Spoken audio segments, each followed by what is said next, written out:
Yeah, a warm-hearted welcome from us. I'm Corina. I'm Silvia. It's a great pleasure and a great honor to share with you some insights, actually, from working with CBCT and C-learning in the German-speaking area. And we want to introduce you to some of our different areas working with, actually I have to point it out towards this. So to contextualize and to give you some insights, we work, maybe you want to start? C-learning in the educational field, but from the beginning we felt like it was important to give some tools to teachers of self-reflection and of knowing what compassion actually is. So CBCT was always a part of the trainings that we did.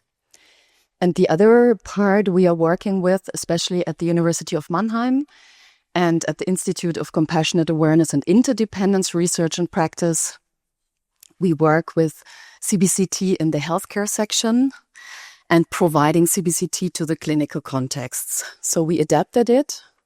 We focus on couple contexts and how to improve personal relationships and to work with especially depressed people who are very much burdened and which is very much interconnected to build and to maintain healthy relationships. So continue with, we want to... I can see it here that I don't have to do this gymnastics, sorry. Yes. So often the teachers we encountered, they would say, well, we don't have time. Our system is so rigid. There is no possibility to add something more. So what we did, we really, selected people and asked them, would you be interested in getting trained in C-learning? And some of these facilitators, they're still going strong. They're training others now. And they were really inspiring. They were like light bulbs, in the darkness. And so one of the teachers who was this very inspiring facilitator, she started alone in the school in Switzerland. And by now, 80 teachers, I think, are doing C-learning at that school just because she was so, so full of joy and gratitude for C-learning. And she called me once because I'm more in the background doing the building up the association. And she called me and said, I have to tell you this because you will be so happy about all your work. It's showing fruits. And she was telling me the story that she did the mind jar. I don't know if you probably not familiar, but you have a glass, you put glitter, then you shake it and you see how when you're just calm, it settles, right? So she had glitter all over the classroom. I mean, they were first graders, right? And she is actually a person who doesn't like glitter at all. So she got really, stressed. So then the student came and said, oh, Madam Yusi, I think you're in the high zone. Hi there. And I think it would really be helpful if you use this strategy. Maybe you want to sit down and have a cup of coffee. And she called me with this, and I thought, how wonderful. It shows the relationship aspect, and it shows that the teacher becomes a human being to another little human being, and that kids become experts in how to deal with emotions. Yeah, continue. Yeah. Okay. We're not like in Brazil. You guys were so great. You did this little performance. We're German speaking, okay? Give us a break. Anyway.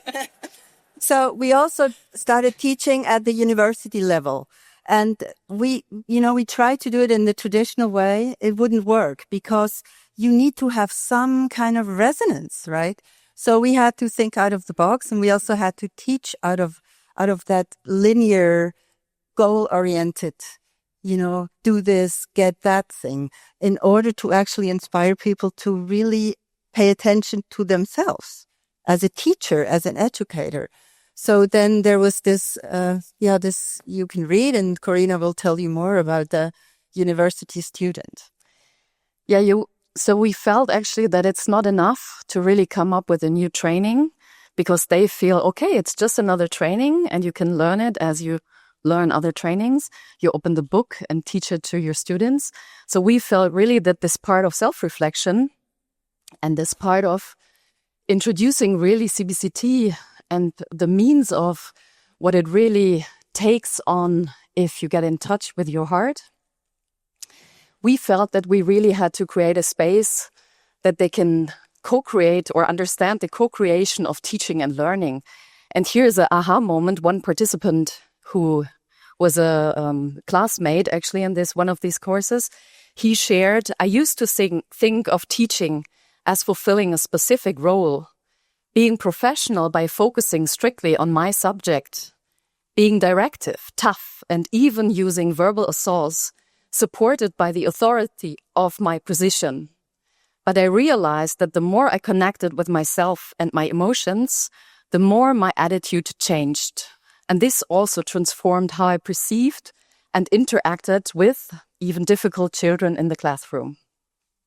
So we really felt that we cannot just come up with teaching them as usual, but then help them to really create a space where they feel that the own experience and their personal experience, their personal encounter is very one important ingredient in teaching C-learning.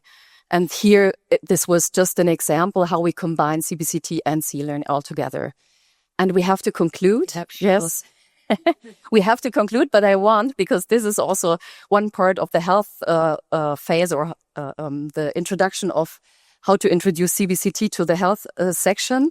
So we did a study on CBCT, implementing it to the clinical context. So we adapted and changed the modules, introducing, for example, psychoeducational part on depression and how this is interrelated to relationships. And when we did this, it was a RCT, a randomized controlled trial. When we entered in this, most of the women who were depressed, they started with this feeling of, he is to blame for me being depressed. The husband. So the husband was in this group. So one aha moment of one of the depressed women, it's just one quote, but I think the majority of people attending this trial, they felt or they got through this process in the same way.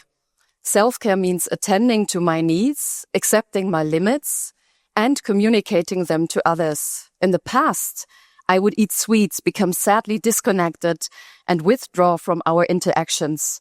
Only now do I understand the meaning behind this behavior, the emptiness in my heart, the lack of nurturance that came from de-evaluating my own vulnerability, which I then project onto him, to the husband, right?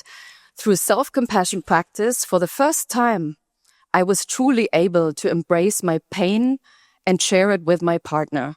So that was very important in, getting a little bit deeper in understanding what self-care really means, apart from just having some well-being activities. So to really understand that this is about taking on responsibility. Thank you for sharing.